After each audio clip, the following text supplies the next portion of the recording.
Vėl tas pats metų laikas, įmonės mažina kainas, mažina sąnaudas, o mes masiškai perkame ir visą tai vardan gero sandorio. Juodojo penktadienio. Juodąjį penktadienį. Mažmenininkai kaip niekad anksčiau atveria duris, į jos suplūsta pasiūtę pirkėjai, kurios vilioja super duper pasiūlymai. Tačiau šios maniakiškos pirkėjų scenos didelėse parduotuvėse per juodąjį dieną, penktadienį, yra kažkas, ką mes matome vis rečiau. Mažmenininkai paskirstė savo išpardavimus, stengdamiesi padidinti pelną, sumažinti plokščiai ekraninių televizorių susijusių su žalojimu.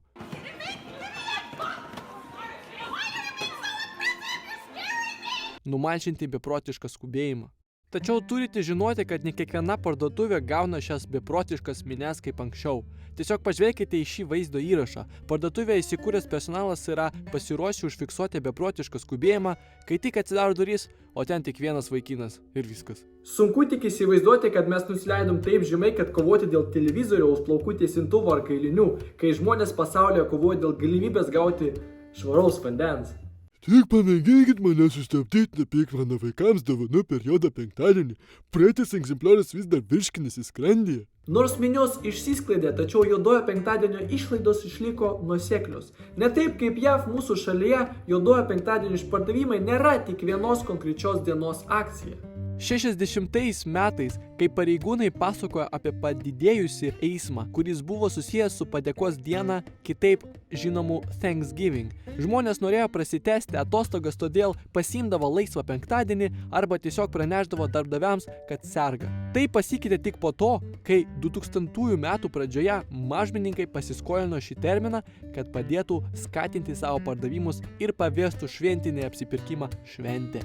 Tik Macy's galėjo suteikti Amerikai paradą per padėkos dieną ir didžiausią metų išpardavimą juodąjį penktadienį. Nelabai slapta rinkodaros specialistų naudojama strategija yra reklamuoti juodąjį penktadienį, kibernetinį pirmadienį arba Prime Day išpardavimus. Jie jūs pritraukia apsilankyti parduotuvėje, kai drastiškai sumažina keletos pageidaujamų prekių kainas, pavyzdžiui elektronikos, bet tikisi, kad išeisite su daug didesnė pirkinio krepšelio suma, nei planavote. Net Amerikos mažmeninės prekybos Target generalinis direktorius Brianas Cornellas sako: įdomiausia stebėti, kai kas nors iš pradžių ateina dėl konkretaus daikto, bet galiausiai apsiperka ir kitus daiktus.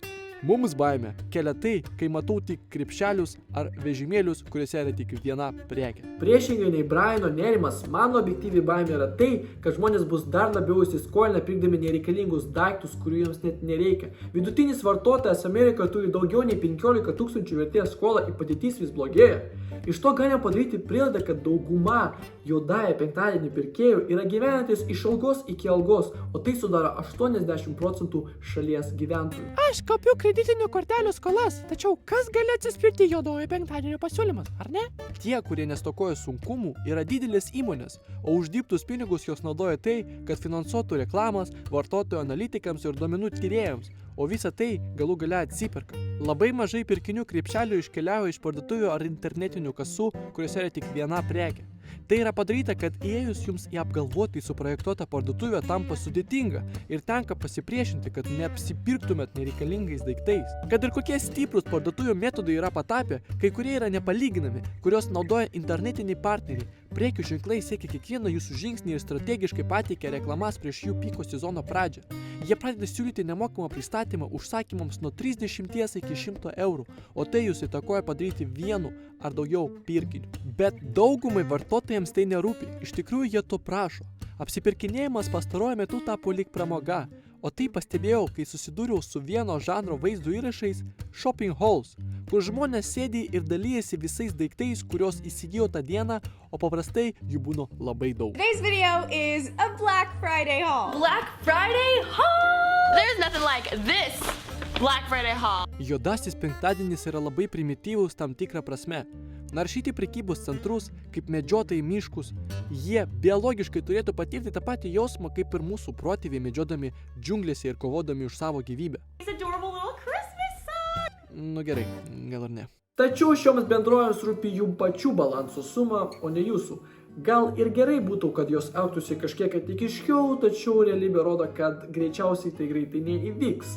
Todėl turime imtis atsakomybės patys už savo pirkinius. Kompanijų darbas yra uždirbti kuo daugiau pinigų, kad galėtų išlaikyti investuotojus ir valdybos narius.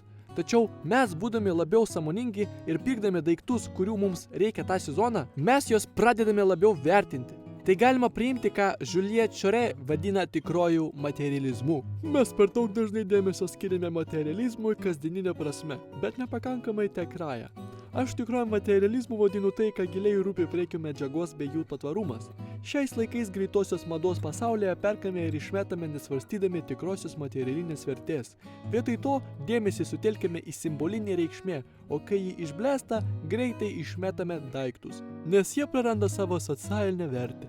Dabar, aišku, aš nesiūlau atsisakyti švenčių ir atsikratyti dovanų teikimo, bet manau, mes galim permastyti status quo.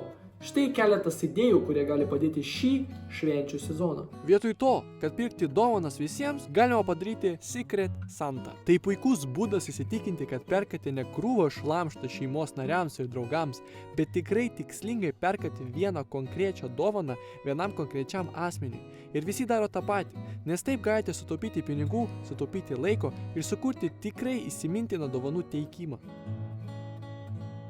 Dovanoti patirtį, o ne daiktą. Pasikalbėkite su savo antrąja puse, šeima, apie tai, kaip norite keistis dovanomis šiais metais. Pavyzdžiui, įsivaizduokite, daug keliaujate ir turite įtemptą tvarkaraštį.